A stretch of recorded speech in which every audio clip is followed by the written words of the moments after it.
Welcome back to News First. Speaker B.J. Cruz is responding to Governor Eddie Calvel's veto of his minimum wage bill and the governor's introduction of his own. Speaker Cruz says the governor's own measure to increase the minimum wage is disingenuous because it gives a political appointee the ability to unilaterally decide whether a minimum wage increase should be granted. Last Friday, Governor Calvel vetoed Cruz's Bill 312, which would have increased the minimum wage on Guam to $9.20 an hour starting May 1st.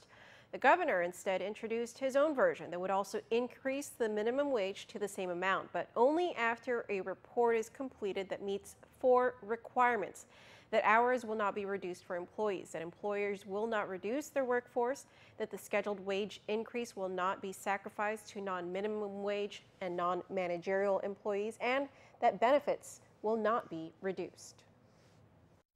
The study is coming at the end of this week. If he had just waited a week, he would have had the benefit of a study.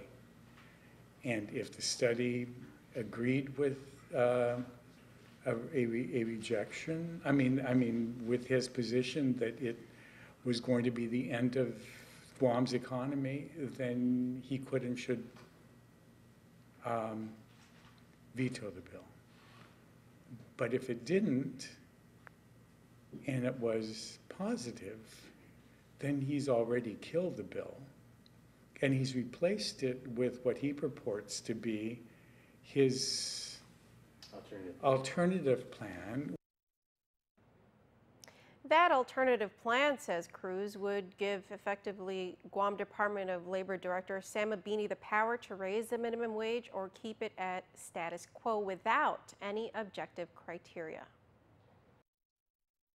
If he really meant to, is in favor of a minimum wage increase, then state so.